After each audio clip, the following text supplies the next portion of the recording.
Hello friends, RJ creation ચેનલમાં તમારા સૌનું હાર્દિક સ્વાગત છે। આજે તમને હું ખૂબ જ ઓછા સમયમાં બનીને તૈયાર થઈ જતું બ્રેસલેટ બનાવતા શીખવીશ।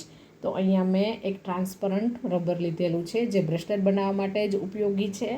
એ ટ્રાન્સપરન્ટ રબરમાં મેં અહીંયા પર્લ બીડ, પછી એક ઇલાયચી બીડ, એમ કરીને ટોટલ 10 બીડ્સ પરોવાય છે। 5 ઇલાયચી બીડ અને 5 પર્લ બીડ્સ। તો ઇલાયચી બીડ એવું નામ મેં એટલા માટે આપ્યું છે કારણ કે આ બીડ્સ છે ને એ ઇલાયચી જેવા જ રંગ અને આકાર ધરાવે છે એટલા માટે। અને આ કલર કોમ્બિનેશન પણ ખૂબ સરસ છે, વ્હાઇટ એન્ડ ગ્રીન। તમને પણ ખૂબ જ પસંદ આવશે, એકવાર જરૂર ટ્રાય કરજો આવું બનાવવા માટે। હવે આપણે જે બ્રેસલેટ હતું ને એ જેવડા માપનું જોઈતું હતું એવડું બનીને રેડી થઈ ગયું છે। એટલે આપણે એને રબરને કટ કરી લીધેલું છે ટાઈટ ગાંઠ વાળીને। હવે આગળની પ્રોસેસ કરતાં અહીંયા મેં એક ગોલ્ડન રંગની હેડપિન લીધેલી છે। એ હેડપિનની અંદર પર્લ બીડ પરોવી દીધેલું છે। હેડપિનનો છેડાનો ભાગ થોડો કટ કર્યો છે કારણ કે બહુ લાંબો હતો એવડો આપણે નથી જોઈતો।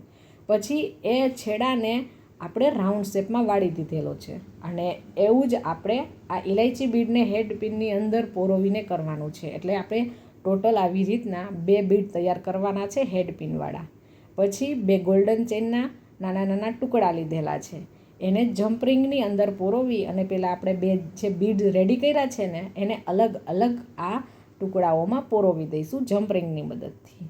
તમે અહીંયા ગોલ્ડન ચેન અને ગોલ્ડન હેડપિનની જગ્યાએ જે સિલ્વર કલરમાં હેડપિન ને સિલ્વર કલરના જમ્પરિંગ ને ચેન આવે છે એ પણ યુઝ કરી શકો છો। મેં અહીંયા ગોલ્ડન યુઝ કર્યા છે। તો આપણા 2 લટકણ બનીને રેડી થઈ ગયા છે। આ થોડાક લાંબા છે એટલે મેં એને કટરની મદદથી કટ કરી અને થોડાક ટૂંકા કરી નાખ્યા છે।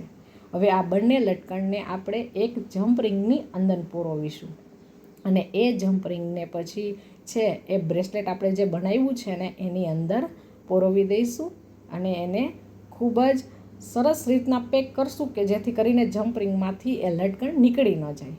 એવી રીતના પકડની મદદથી ખૂબ જ સરસ રીતના છે એ આપણે પેક કરી દેવાના છે। તો આપણું બ્રેસલેટ છે એ હવે બનીને રેડી થઈ ગયું છે। આશા છે કે તમને આ મારો બ્રેસલેટ બનાવતો વિડીયો છે એ ખૂબ જ પસંદ આવે।